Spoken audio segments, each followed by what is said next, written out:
ఇక డీటెయిల్స్ లోకి వెళ్తే ప్రభుత్వ పాలనలో అత్యంత కీలక పాత్ర పోషిస్తూ ప్రజలకు నిత్యం సేవలు అందించే అవకాశం రెవెన్యూ శాఖకు ఉంటుందని, మారుతున్న కాలానుగుణంగా రెవెన్యూ సేవలను మరింత సమర్థతతో ప్రజలకు అందించాలని జిల్లా కలెక్టర్ శ్యాన్ మోహన్ అన్నారు. రెవెన్యూ దినోత్సవాన్ని పురస్కరించుకుని శుక్రవారం కాకినాడ కలెక్టరేట్ లో నిర్వహించిన ప్రత్యేక కార్యక్రమంలో జిల్లా కలెక్టర్ శ్యాన్ మోహన్ ముఖ్య అతిథిగా హాజరయ్యారు. ఈ సందర్భంగా ఆయన జిల్లా రెవెన్యూ అధికారి జె వెంకట్రావు, కేఆర్సీ ప్రత్యేక deputy collector Ratnakumari, Peddapuram RDO K Sriramani, ఇతర అధికారులతో కలిసి తోట సుధాకర్ ప్రసాద్ చిత్రపటానికి పూలమాలలు వేసి ఘనంగా నివాళులర్పించారు.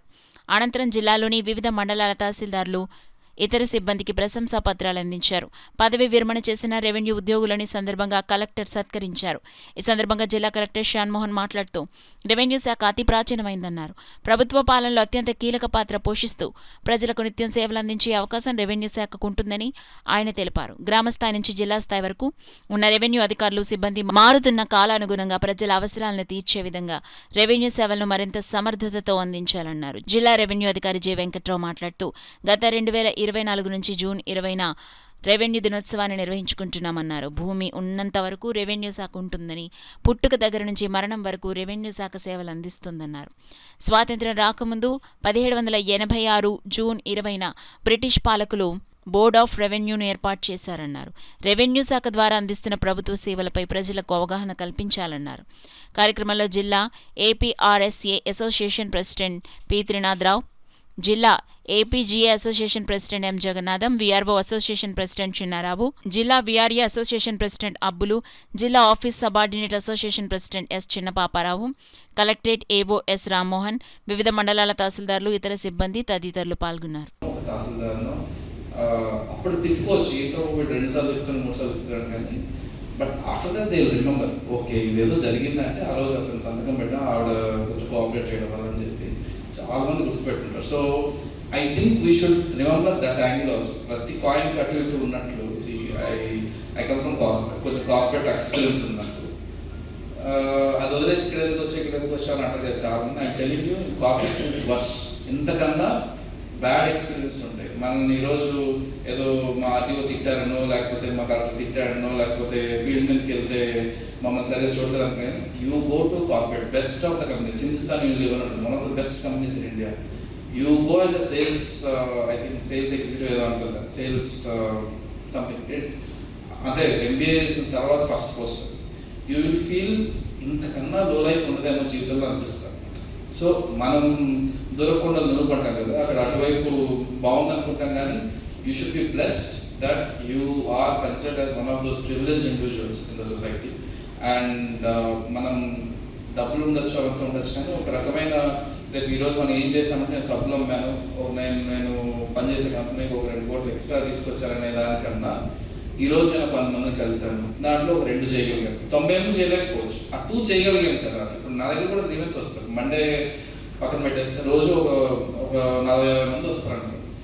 నాకు తెలిసి మ్యాక్సిమం 5 చేయగలుగుతాను అందరూ, అంతకన్నా నేను చేయలేను. నేను ఎంత ఫోకస్ చేసి ప్రయత్నం చేసినా 5 చేయగలను. బట్ స్టిల్ సమ్ పీపుల్, నేను వాళ్ళ ఫేస్ చూసినా నాకు అర్థమవుతుంది, okay they are happy, you know. That is very very very rare in lot of jobs in India at least. I don't want to compare outside. So I understand, since మాట్లాడిన వాళ్ళందరూ almost 60s-లోనో 50s-లో ఉన్నారు కాబట్టి మీకు ఆ degradation మీరు చూసిండొచ్చు. కానీ for my generation and my generation who are here, I'm telling you are one of the best, ఏమంటారు, ఎకోసిస్టమ్ అంటారు కదా, ecosystems in this society, Indian society at least. And we should all be happy about it. Board of revenue form అయ్యి అప్పటి నుంచి మనం రెవెన్యూకి సంబంధించిన కార్యక్రమాలన్నీ చేస్తున్నప్పటికీ రెవెన్యూ పరమైనటువంటి ఇతర విధులు ఏవైతే ఉన్నాయో అవి జరుగుతున్నట్టు మొఘల్ కాలం నుంచి కూడా చరిత్ర అనేది ఉంది. సో రెవెన్యూ డిపార్ట్మెంట్ అనేది మనకి ఒక ఎంటైర్ డిపార్ట్మెంట్స్ అన్నిటికీ ఒక మదర్ డిపార్ట్మెంట్. ఇప్పటికి వచ్చినటువంటి జనరేషన్స్కి తెలియకపోవచ్చు, పాతకాలంలో ఈవెన్ అబ్కారీ కూడా మన డిపార్ట్మెంట్లోనే కలిసి ఉండేది. అలాగే వివిధమైనటువంటి మనం విధులన్నీ కూడా ఇప్పుడు కొంత తగ్గి ఉండొచ్చు, కానీ జనరల్గా మన రెవెన్యూ డిపార్ట్మెంట్ పరంగానే కాకుండా ఇతర విధులు ఏవైతే ఉన్నాయో ఎక్కడైనా ఏ డిపార్ట్మెంట్కి సంబంధించిన ఒక గ్యాప్ కానీ లేదా ఇంకా ఫాస్ట్ కానీ చేయాల్సిన పరిస్థితి వస్తే వెంటనే ముఖ్యంగా కనిపించేది రెవెన్యూ డిపార్ట్మెంట్.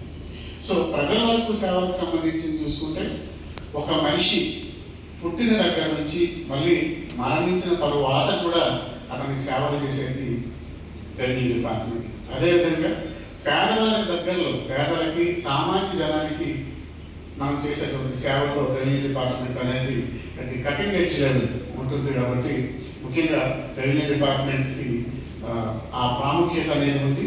అందులో భాగంగా మనం చేస్తున్నటువంటి సేవలు అనేవి అక్కడక్కడ కొన్ని గ్యాప్స్ మనకు కనిపిస్తున్నప్పటికీ చాలా వరకు ప్రజలకి అతి చేరువలో ఉన్నటువంటి డిపార్ట్మెంట్ ఏదైనా ఉందంటే ఈరోజు రెవెన్యూ డిపార్ట్మెంట్. అయితే రెవెన్యూ డిపార్ట్మెంట్కి సంబంధించి రానున్న కాలంలో రాను ఇంకా మరికొంత మన ఎవరైతే తర్వాత జనరేషన్స్ ఉన్నాయో వారు కూడా సేమ్ డెడికేషన్తో, అదేవిధంగా రాష్ట్ర ప్రభుత్వం తీసుకొస్తుంటుంది కొత్త ఏవైతే ఫ్లాగ్షిప్ ప్రోగ్రామ్స్ ఉన్నాయో, కొత్త ఇనిషియేటివ్స్ ఉన్నాయో వాటన్నిటిని కూడా మనం అప్డేట్ అయ్యి మనం ముందుకు వెళ్ళగలిగితేనే బాగుంటుంది. ఇక్కడ సర్వీస్లో చాలామంది చూసిన వాళ్ళు ఉన్నారు. ఒకప్పుడు బాగా డ్రాఫ్టింగ్ చేయగలిగిన వాళ్ళు కొంతమంది ఉంటే, కొంతమంది ఫీల్డ్లో బాగా చేయగలిగిన ఉన్నారు.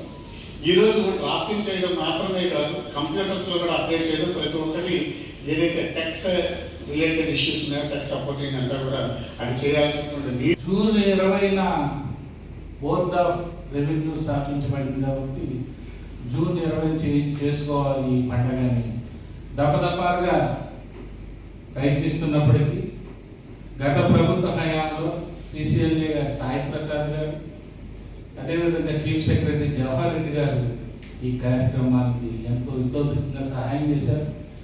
ఈ సభా సంవత్సరంలో వారిని ఒకసారి మనం మననం చేసుకుంటూ, ఇకపోతే నేను మీకు తెలుసు లక్ష్మయ్య గారి దగ్గర నుంచి ఇక్కడే 2001లో ఇక్కడ మన అందరూ సభ్యులో ఉండగా ఈ కాకినాడ వచ్చి వెళుతుండగా యాక్సిడెంట్లో చనిపోయినటువంటి లయన్ తోట సుధాకర్ ప్రసాద్ గారి దగ్గర నుంచి అందరి దగ్గర పనిచేశాను. కానీ బొప్పరాజు గారు ఉన్నటువంటి ఎదిగే కొద్దే వందకం అనే పాటలో ఉన్నటువంటి సామెత పరంగా ఎంత మౌళ్ళైపోయి అధికారుల దగ్గర ఆయన పని చేయించుకుంటారో, ఐఏఎస్ ఆఫీసర్కి ఎంత ఇష్టడైనాడో ఈరోజు నేను స్వయంగా సెక్రటరీకి వెళ్ళినప్పుడు చూస్తూ ఉంటాను. ఆ కోవలోనే ప్రతి వారి దగ్గర సబ్మిషన్గా ఉంటూ పని చేయించుకోవాలన్నది వారి దగ్గర నుంచే నేను నేర్చుకున్నాను. ఇదే విధంగా ఈ రెవెన్యూ డే సెలబ్రేషన్స్ మనం పండగ చేసుకోవడం, లేదా కేక్ కట్ చేసుకోవడం, మనం ఏదో సత్కరించుకోవడం దీనికి ముఖ్య ఉద్దేశం కాదు. రెవెన్యూ డే ప్రజల్లోకి వెళ్ళాలి. రెవెన్యూ ఉద్యోగులు, రెవెన్యూ శాఖ పట్ల ప్రజల్లో ఉన్న అపోహలు తొలగిపోవాలి అనే మంచి ఉద్దేశంతో ఈ రెవెన్యూ డేని రాష్ట్ర వ్యాప్తంగా సెలబ్రేట్ చేసుకుంటాం. మీకు తెలుసు, ప్రతి వ్యవస్థలోనే స్క్రాప్ ఉంటారు. ఆ ఒకరిద్దరి వల్ల ఆ శాఖకి చెడ్డ వస్తూ ఉంటారు. కనుక ఆ ఒకరిద్దరు మైండ్ సెట్ మార్చాలన్నది ఈ రెవెన్యూ డే ప్రాముఖ్యం. ప్రజలకు ఎంతగా సేవ చేసే అదృష్టం ఒక రెవెన్యూ ఉద్యోగి ఉంటుంది వితౌట్ డ్రెస్ కోడ్. దాన్ని గర్వంగా ఫీల్ అవుతూ నేను ప్రజలకు సేవ చేస్తున్నానని ఎంతో చిత్తశుద్ధితో నిబద్ధతతో చేయాలి తప్ప ప్రతి పరీక్ష లేకుండా ఉద్యోగం చేయాలని కొంతమందికి మనం చక్కటి మెసేజ్ పంపాలి ఈ డే పరంగా. అది చాలా ఆనందదాయకం. ఎందుకంటే most primary department, mother department ఇలాంటి పదాలు ఏదైనా ఉందంటే అవి రెవెన్యూ డిపార్ట్మెంట్కి అప్లికబుల్. ఎందుకంటే గతంలో మీకు అందరికీ తెలిసే ఉంటుంది, గతంలో అసలు ఏ సర్వీసెస్ కావాలన్నా revenue department, tahsildar office, RDO office, collector office, ఇవే కదా మెయిన్ సర్వీసెస్ అన్నీ. సార్ దాకా చెప్పినట్టు అన్ని సర్వీసెస్ కలెక్టరేట్ నుంచి కానీ, ఆర్డీఓ ఆఫీస్ నుంచి కానీ, తహసీల్దార్ ఆఫీస్ నుంచి వెళ్తాయి. కానీ గత కొన్ని సంవత్సరాలుగా చూసుకుంటే రెవెన్యూ డిపార్ట్మెంట్ పరపతి రోజు రోజుకి మెట్టి దిగిపోతుందేమో అనిపిస్తున్నాడు. ఎందుకంటే నిజంగా చెప్పాలంటే మనకున్న అత్యంత బలమైనది ఏంటంటే మన రెవెన్యూ రికార్డ్ వ్యవస్థ. ఆ వ్యవస్థ రికార్డ్ అంతా కూడా నా దృష్టిలో పెద్ద గత 30-40 సంవత్సరాల నుంచి నిజంగా చెప్పాలంటే ఆ రికార్డ్ అంతా పాడైపోయింది, ఏమీ పర్ఫెక్ట్గా ఉండట్లేదు. అందువల్ల ఇవాళ ప్రజల్లో రెవెన్యూ డిపార్ట్మెంట్ అంటే పెద్ద గుడ్ విల్ లేదు అనే భావనలో ఉంది. మనం రెవెన్యూ దినోత్సవం చేసుకుంటూనే ప్రతి సంవత్సరానికి ఒక్కొక్క మెట్టు ఎక్కుతూ మళ్ళీ రెవెన్యూ డిపార్ట్మెంట్కి పునర్వైభవం తీసుకురావాలి. ఎందుకంటే ఆల్రెడీ సీనియర్ తహసీల్దార్ చాలామంది ఉన్నారు. గతంలో మ్యాన్ స్క్రిప్ట్స్ తోటి అడంగల్ సభి తయారు చేసే వరకు పర్ఫెక్ట్ రికార్డు ఉండేవి. ఇప్పుడైతే నాకు తెలిసి కంప్యూటరైజేషన్ అయింది, డిజిటలైజ్ చేశారు. కానీ ఎవరిని అడిగినా మండలాల్లో కానీ కింద గ్రామాల్లో కానీ ఎవరిని అడిగినా వాళ్ళ దగ్గర నుంచి మన మీద పెద్ద పాజిటివ్ యాక్షన్ అయితే ఉన్నట్టు అనిపిస్తుంది. ఎందుకంటే మనమే ఎక్కువ సర్వీస్ చేస్తుంటాం కాబట్టి ఆ విధంగా ముఖ్యంగా విఆర్ఓ వ్యవస్థ అసలు పాపం వాళ్ళు ఏ వర్క్ చేస్తున్నారో ఏంటో వాళ్ళకి తెలియని పరిస్థితిలో ఉంది.